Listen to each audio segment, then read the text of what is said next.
올해 표가 무엇입니까? 주의 손이 우리와 함께 하십니다. 예, 맞습니다.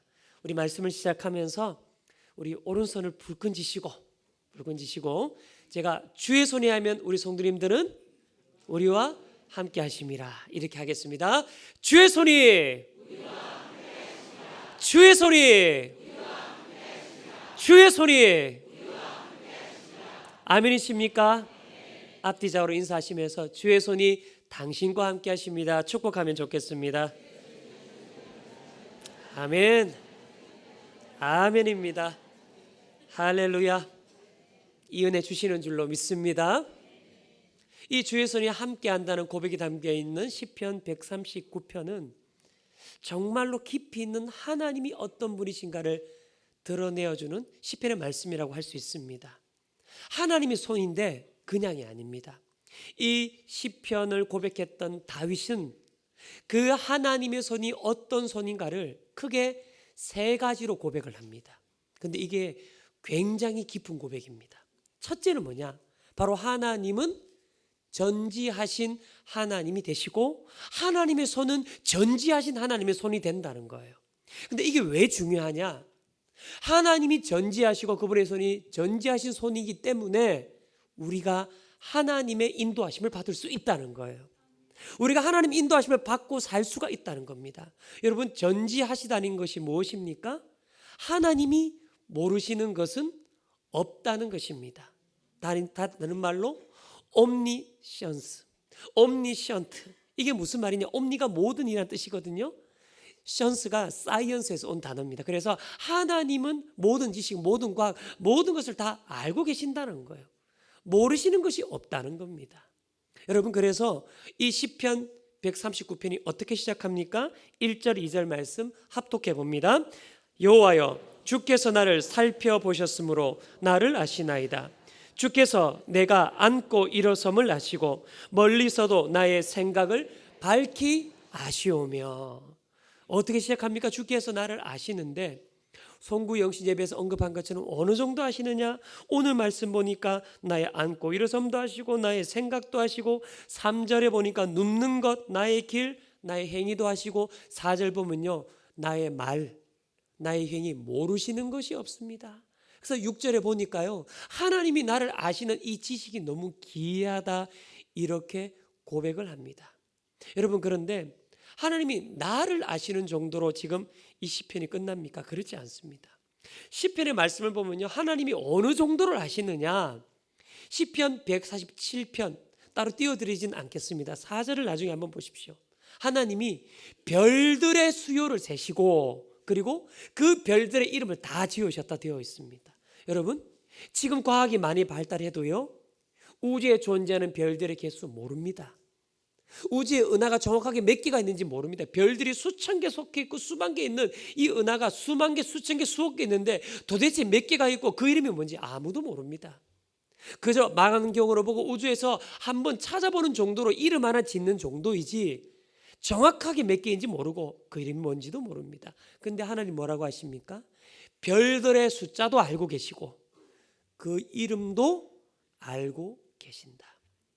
합치면 뭡니까? 하나님은 다 알고 계신다는 겁니다. 이게 하나님이십니다. 여러분, 우리가 고백하는 것 아닙니까? 한번 따라합니다. 하나님은 다 알고 계신다. 여러분, 어디에 포인트를 둬야 됩니까? 다자에 포인트를 두셔야 돼요. 한 번 더 합니다. 하나님은 다 알고 계신다. 아멘이십니까? 제가 송구 영시 예배 이 말씀을 잠깐 전하면서 이 다 알고 계신다는 게 어떤 사람들에게는 부담이 되고 두려움이 된다고 말씀드렸습니다. 왜?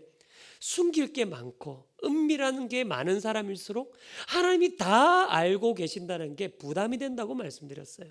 두려움이 된다고 말씀드렸습니다. 그러나 성도들, 하나님의 자녀는 사실 그렇지 않습니다.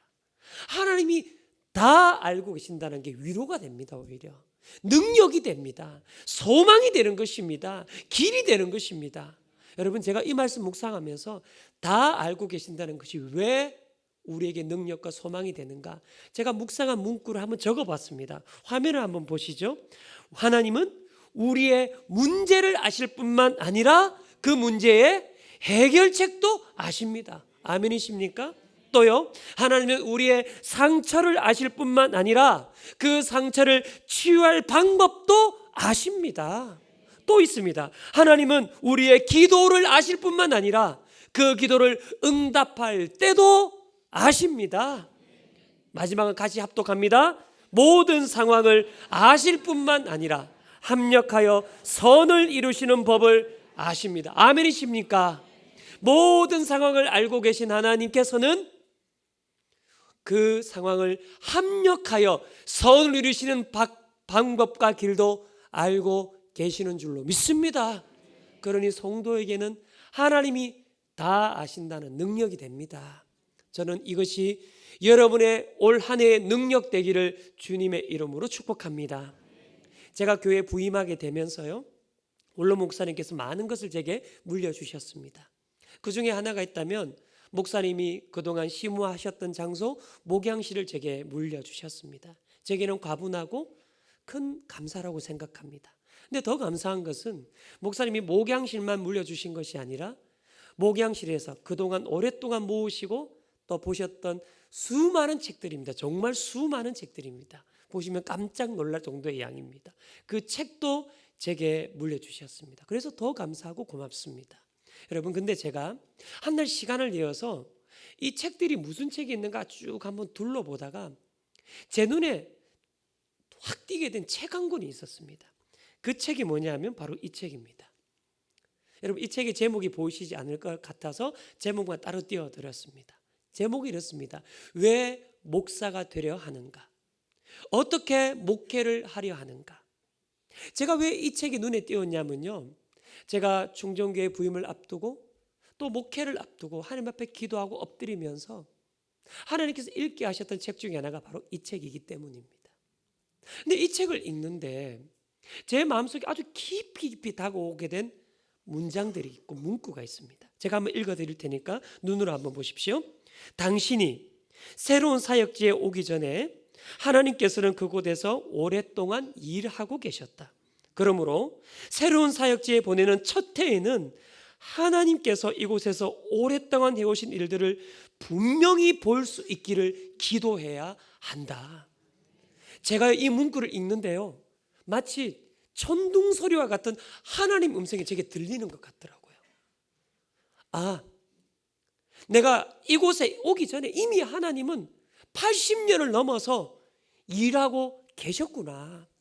그러니 모든 것을 섭리하셨고 일하시고 알고 계신 주님께 하나님이 일하시는 것이 무엇인지를 물어보는 것부터가 모든 사역의 시작이 되겠구나. 새로운 일을 하는 것, 그것은 다음이고 하나님이 무슨 일을 하셨는가, 그것을 물어보고 시작하면 앞으로의 걸음도 하나님께서 인도해 주시겠구나. 이게 제 기도였습니다. 제게 주신 하나님의 인도하심이었습니다. 여러분, 이것이 어찌 저의 혼자만의 은혜겠습니까? 여러분이 이 한 해 어떤 삶을 살아가게 되시든지, 어느 곳을 가게 되시든지, 어떤 새로운 직장을 가게 되시고 새로운 만남 안에 있게 되시든지, 하나님은 오랫동안 이미 여러분의 삶과 그 삶의 터전에 일해 오신 줄로 믿습니다. 우리는 그걸 믿는 겁니다. 그러니 하나님, 우리를 인도하여 주시옵소서. 그 전에도 일하셨고 이전에도 일해 오신 하나님께서 앞으로도 나를 인도하여 주시옵소서. 모든 것을 알고 계신 하나님께서 저를 이끌어 주옵소서. 이 고백, 이 은혜를 경험하는 2026년이 되기를 주님의 이름으로 축복합니다. 왜입니까? 전지하신 하나님의 손안에 우리가 있기 때문입니다. 모든 것을 알고 계신 하나님의 손안에 우리가 바로 이곳에 있게 되는 줄로 믿습니다. 한 걸음 더 나가서요, 오늘 시편 149편을 보면요, 하나님의 아주 중요한 속성 한 가지를 시편 기자는 찬양으로 올려드리고 있습니다. 그것은 바로 하나님은 모든 것에 편재하시는 하나님이 되신다는 거예요. 모든 곳에 계신 무소부재하시는 하나님이 되신다는 겁니다. 근데 그게 왜 중요하냐? 그 하나님과 내가 동행하는 삶을 살 수 있기 때문입니다. 여러분, 편재한다, 무소부재한다, 이게 무슨 말인지 잘 아시죠? 하나님이 계시지 않는 곳은 없다는 겁니다.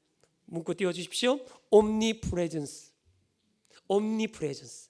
모든 곳에 하나님의 임재는 있다는 겁니다.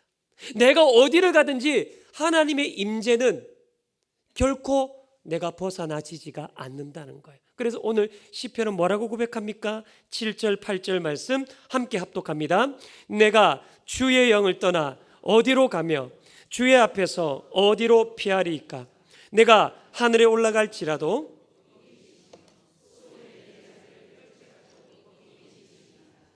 아멘. 뭐라고 고백합니까? 하나님의 얼굴을 피할 자리는 없다는 거예요. 그런 자리는 존재하지 않는다는 겁니다. 그걸 시편 기자가 어떻게 고백합니까? 제가 송구영 씨 예배 때 잠시 언급한 것처럼 높은 곳은 하늘이라 표현하는 겁니다. 인생의 가장 높은 자리, 인생의 가장 낮은 자리는 스올이라고 표현합니다. 지옥을 상징하기도 하죠.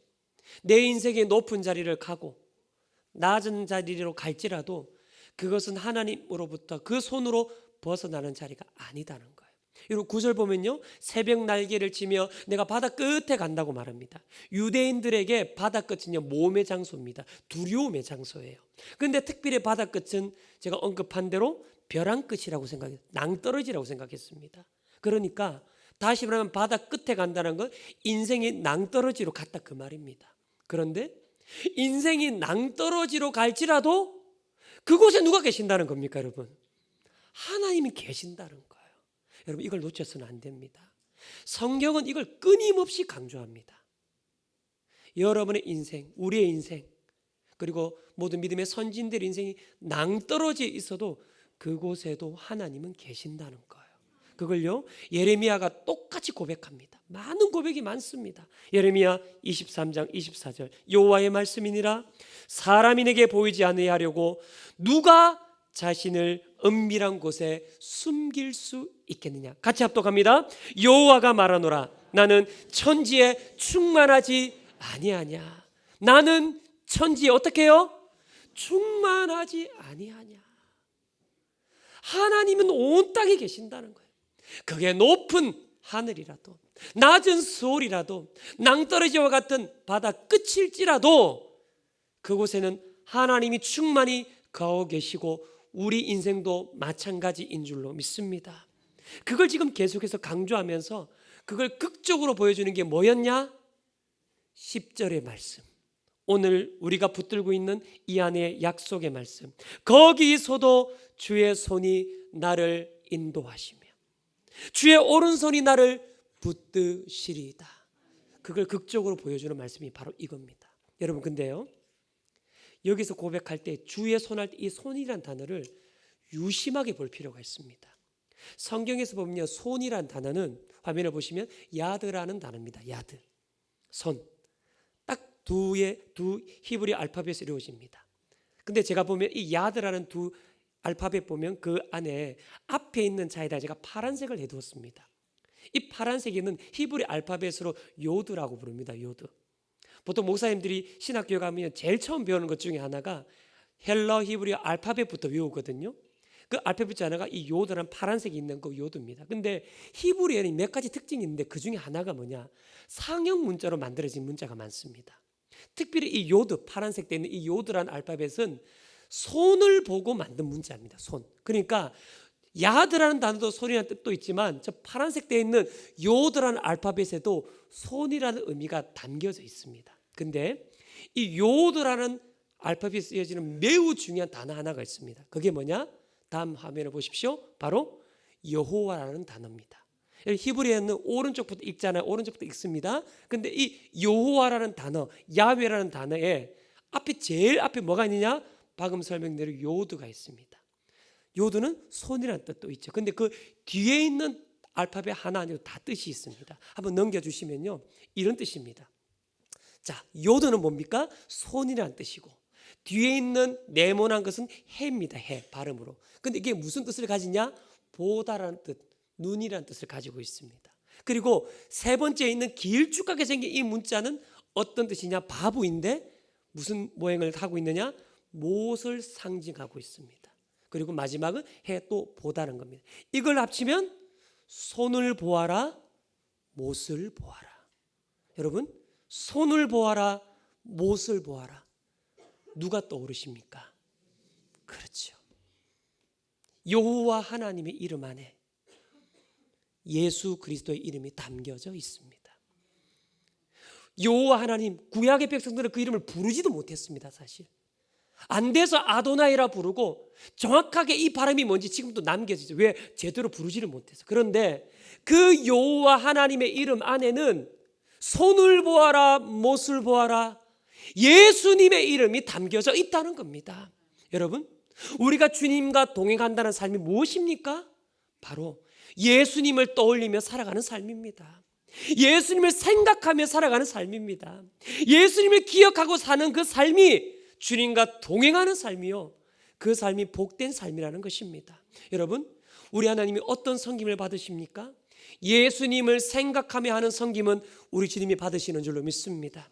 어떤 찬양, 어떤 예배 받으시고 어떤 기도 받으십니까? 예수님을 생각하는 모든 찬양, 예배, 기도를 받아주시는 줄로 믿습니다. 저는 이 아내가 여러분이 어디를 가든지 무엇을 하든지 예수님을 생각하며 떠올리는 한 해 한 해 발걸음이 되기를 주님의 이름으로 축복합니다. 여러분, 성결교회에 보면 아주 존경받는 목사님 한 분이 계십니다. 이성봉 목사님이라는 분이십니다. 이 목사님은 1930년대 우리나라가 아직 해방되기도 전에, 그때 목회자로서, 부흥사로서, 복음전도자로서 대한민국 전국 방방곡곡을 누빈 목사님이셨습니다. 얼마나 먼 곳까지 가셨냐? 만주까지 가서 복음 전하고 말씀 전하시고 부흥회를 인도하신 분입니다. 복음 위해서 자기 삶 전체를 바친 분입니다. 이분이 세운 교회 중에 서울에 가면 신촌에 연세대가 있는 곳에 신촌 성결교회라는 매우 유명한 교회가 있습니다. 그분이 개척하신 교회가 그 교회 일대 목사이십니다. 그런데 이 목사님이 당시 교통편도 마땅치 않은 시절에 걸어서 시골교회, 성결교회 모든 교회를 가서 부흥회를 인도하신 분입니다. 그런데 주로 걸어 다니고 어쩌다 말 한번 타고 산 넘고 물 건너 늘 다니시는데, 이분이 한 가지 습관이 있습니다. 그게 뭐냐? 손에 아무것도 든 것이 없어도 오른손은 꼭 무엇을 쥔 것처럼, 이렇게 손을 주먹을 쥔 것처럼 이렇게 다니시더라는 거예요. 항상 이렇게 다니시더라는 거예요. 그러니까 같이 다니던 분들이 한날은 참 궁금해서 목사님께 질문을 하셨답니다. 목사님, 아니 손에 든 것도 없는데 꼭 오른손만은 꼭 뭔가를 쥔 것처럼 그렇게 해서 꼭 다니십니까? 질문을 하니까 목사님이 뭐라고 대답을 하셨냐? 나는 어디를 가든지 예수님의 손을 잡고 갑니다. 내 오른손은 그래서 예수님의 손을 잡고 가는 손입니다. 주님이 가라고 하시면 그것이 어디든지 손을 잡고 가기 때문에 오른손을 이렇게 쥐고 다닙니다. 이렇게 설명을 하시더라는 거예요. 여러분, 우리가 어떻게 하면 복된 한 해를 살아갈 수 있습니까? 예수님의 그 손을 오른손으로 잡든 왼손으로 잡든 마음의 손으로 잡든 하늘을 예수님의 손 잡고, 손을 보아라, 못을 보아라, 주님과 함께 그 손을 잡고 걸어가는 한 해가 되시기를 주님의 이름으로 축복합니다. 교회에서 무엇을 하든, 가정에서 무엇을 하든, 누구를 만나든, 무슨 대화를 나누든 나는 예수님의 손을 잡고 있습니다. 나는 예수님의 그 손을 잡고 오늘 이 자리에 있습니다. 이것이 이 한 해의 고백과 결단이 되어서 주님과 동행하는 은혜를 누리는 놀라운 축복이 있게 되기를 주님의 이름으로 축복합니다. 축복합니다. 오늘 말씀 보면요, 마지막으로요, 시편 기자가 놀라운 주님을 찬양하면서 마지막으로 그 하나님의 신비를 어떻게 찬양하느냐? 하나님은 전능하신 분이 되신다라고 찬양합니다. 그리고 하나님의 손은 전능하신 손이다라고 그 하나님을 찬양하고 있습니다. 근데 이것이 왜 중요합니까? 하나님을 우리가 의지할 수 있기 때문입니다. 의뢰할 수 있기 때문입니다. 여러분, 전능하다는 말 설명할 필요도 없겠죠. 모든 것을 하실 수 있고, 다른 말은 그분이 하시지 못할 일은 아무것도 없다는 겁니다. 못하시는 것이 없다는 거죠. 너무나 잘하는 단어 아닙니까? omnipotence, omnipotent, 모든 능력을 가지고 계신다. 그분이 우리 하나님이 되십니다. 그래서 오늘 말씀 보시면 13절 14절에 보면 이렇게 고백하죠. 같이 합독해 보겠습니다. 주께서 내 내장을 지으시며 나의 모태에서 나를 만드셨나이다. 내가 주께 감사함은 나를 지으심이 심히 기묘하심이라. 주께서 하시는 일이 기함을 내 영혼이 잘 아나이다. 하나님의 전능하심을 첫 번째 창조를 통해 말합니다. 이 창조에 대한 부분은 제가 1월 셋째 주에 한 번 더 깊이 나누도록 하겠습니다. 창조에 대해서 말합니다. 이어지는 말씀은 17절 18절에 보면요, 주의 생각이 어찌 그리 많은지요 라고 말하면서 하나님의 섭리에 대해서 선포를 합니다. 또 이어지는 말씀 보면요, 하나님은 심판자가 되신다 말합니다. 창조주가 되시고 섭리하는 분이 되시고 심판자가 되시는 전능하신 하나님이 되신다는 거예요. 여러분, 이 시편의 이 순서가 참 신기하지 않습니까? 제일 시작할 때는 전지하신 하나님을 높이고 그 하나님을 선포합니다. 그리고 그 다음에는 어디든지 계시는 하나님, 그 하나님을 찬양하고 선포합니다. 그리고 마지막에는 능력, 전능하신 하나님을 선포합니다. 이 순서가 참 신비하지 않습니까? 우리가 하나님의 은혜를 경험하는 순서도 참 비슷합니다. 처음은 우리가 하나님이 나를 아시는군요, 나를 아시는 전지하신 하나님을 만나게 됩니다. 그 다음은요, 하나님이 여기에 내 인생 속에 계셨다는 걸 발견하게 됩니다. 그 다음은요, 그 하나님이 모든 것을 하시는 내가 의지할 전능하신 분이 되신다는 것을 발견하게 됩니다. 이게 우리 신앙의 순서가 되는 거죠. 그래서 그분은 알고 계시지만 모든 곳에 계시고 모든 것을 하실 수 있는 분이다라고 우리에게 증거하고 계시는 거죠. 여러분, 하나님은 전능하십니다. 세상이 뭐라고 말하고 현실이 우리에게 뭐라고 말할지라도 하나님이 전능하시다라는 그 사실은 1.1획도 땅에 떨어지지 않았습니다. 그리고 앞으로 영원토록 그럴 것입니다. 우리는 그걸 붙잡아야 됩니다. 그 전능하심을 붙잡아야 된다는 것입니다. 제가 말씀을 준비하면서요, 이전에 어느 목사님께서 하셨던 설교의 한 이야기가, 한 대목이 제가 생각이 났습니다. 누가 설교하신 부분이 있냐면 장경철 목사님이란 분이 설교하셨던 설교의 대목입니다. 이분은 목사님이기도 하시지만 서울여자대학교, 바로 그 서울여대의 교수님이기도 하십니다. 그리고 목사님이기도 하십니다. 제가 그 분이 쓰셨던 축복을 유통하는 삶이라는 책도 제가 읽은 적이 있고 그분이 설교도 들은 적이 있는데, 그분이 교수님이 설교를 하셔서 무슨 말씀을 하시냐면 자기가 알고 있는 한 목사님의 가정이 있다는 거예요. 이 목사님은 두 아들을 뒀는데 이 아들들이 어릴 때마다 이 목사님이 항상 퇴근을 하면서 빈손으로 가지 않고 자주 아이스크림 2개를 사서 집으로 들고 갔다는 겁니다. 아이스크림 들고 가서 큰 아들에게도 하나 주고 작은 아들이 하나 줬다는 거예요. 그런데 이 큰 아들이 좀 영악하더라는 거예요. 그래서 아이스크림을 아주 빠른 속도로 얼른 조금 남기고 다 먹어버리더라는 거예요. 아주 조금만 남기고. 그리고 난 다음에 아껴 먹고 있는 동생에게 가서 가위바위보를 해서 이기는 사람이 상대편 것을 조금씩 빨아먹도록 하자, 이렇게 하더라는 거예요. 근데 동생은 또 순진해가지고 자기 거 먹으면 되는데 또 거기 응하더라는 거예요. 근데요, 이 형이 얼마나 영악하냐, 한 3-4번 정도는 일부러 져준다는 거예요. 이게 보통 사기꾼들의 방법입니다, 여러분. 일부러 져줍니다. 근데 한 5번째쯤 정도 되면 형이 반드시 이기고, 그리고 이기는 즉시 동생의 아이스크림을 다 먹어버린다는 겁니다, 한 번에. 여러분, 근데요, 이 동생이 이 형과 같은 형을 두고 사니 얼마나 험악한 인생을 살았습니까? 나름대로 지혜가 생겼습니다. 그때 대성통곡을 합니다. 내 아이스크림 하면서. 근데 어느 쪽을 보고 하느냐, 형을 보고 하는 게 아니고 안방을 보고 한다는 거예요. 아니면 안방에 있는 아빠 앞에 가서 한다는 거예요. 왜요? 왜 그렇게 합니까? 형은 아이스크림을 빼앗아 먹을 능력은 있으나 사줄 능력이 없어요. 근데 안방에 있는 그분은 아이스크림을 사줄 능력이 있다는 겁니다. 그래서 안방을 향해 운다는 거예요. 여러분, 제가 이 말씀, 이 이야기를 들으면서 진짜 이게 신앙의 모습과 닮았다는 생각이 들더라고요.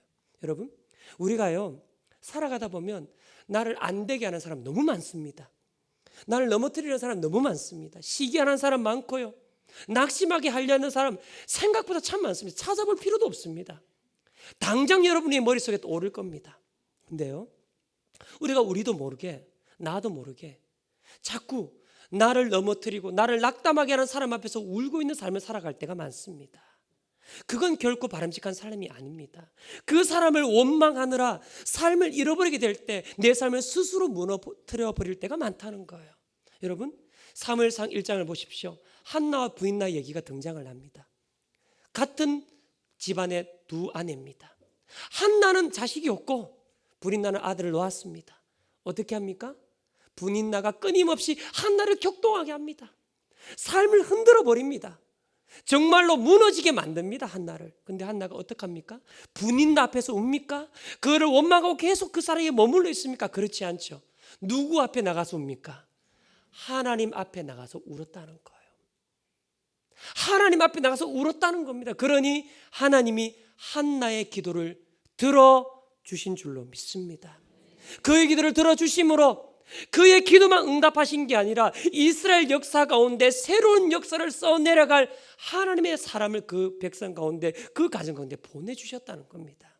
사랑하는 여러분, 사람 앞에 울고 있으시면 안 됩니다. 원망의 자리에 머물러 있으시면 안 됩니다. 하나님 앞에 울게 되시기를 주님의 이름으로 축복합니다. 하나님 앞에 울면 주의 전능하신 손이 우리를 붙들어 주시는 줄로 믿습니다. 우리는 이걸 붙잡아야 됩니다. 이 한 해 동안 하나님, 내가 원망되는 사람 있습니다. 내 마음을 고통스럽게 하는 사람 있습니다. 정말 생각하면 정말로 마음의 깊은 곳에 떨림이 발생하게 하는 사람이 있습니다. 그러나 제가 원망의 자리에 머물지 않고 하나님 앞에 가서 울겠습니다. 여러분, 신년 축복 대성회 내일부터 시작되는데 왜 이 시간을 우리가 매년마다 가집니까? 이 한 해 시작하면서 내가 사람 앞에 울지 않고 하나님 앞에 울겠습니다. 하나님 앞에 붙들려 나가겠습니다. 하나님의 손을 붙들고 울며 나가면 하나님이 나를 붙잡아 주시는 줄로 믿습니다. 그것을 경험하는 것이 신년 축복 대성회 바로 그 자리인 줄로 믿습니다. 저는 이 한 해가 하나님의 손을 붙들고 울게 되므로 하나님이 나를 회복해 하시고 일으켜 주시고 세워주시고 이끌어 주시고 새롭게 하시고 몸과 영혼을, 마음을 새롭게 하시는 은혜 속에 거하게 되기를 주님의 이름으로 축복합니다. 말씀을 맺겠습니다. 여러분, 다윗은 어떻게 이런 놀라운 깊은 고백 찬양을 올려드렸을까요? 지금 바로 이 시대도 아닌 그가, 그 구약의 바로 그 시대에 전지하신 하나님을 찬양합니다. 어디나 계신 무소부지하신 하나님을 찬양합니다. 전능하신 하나님을 찬양하면 어떻게 그는 그것이 가능했을까요? 바로 그가 경험하고 만났던 하나님이시기 때문입니다. 그는 전지하신 하나님을 만났고 그의 삶이 어디나 계신 하나님을 만났고 그의 인생 속에 전능하신 하나님을 그는 만나고 체험했습니다. 여러분, 축복합니다. 이 한 해 다윗이 그렇게 만났던 하나님을 여러분의 삶 속에 만나게 되기를 주님의 이름으로 축복합니다. 전지하사 나를 인도하시고 어디나 계셔서 나와 동행하시고 전능하사 나를 붙잡아서 새롭게 능력을 베푸시는, 내가 의지할 수 있는 하나님이 이 한 해 동안 나의 하나님이 되심으로 그 하나님의 손을 붙잡고 능력의 장중 안에 있게 되기를 주님의 이름으로 축복합니다. 주님의 이름으로 축복합니다. 기도하겠습니다.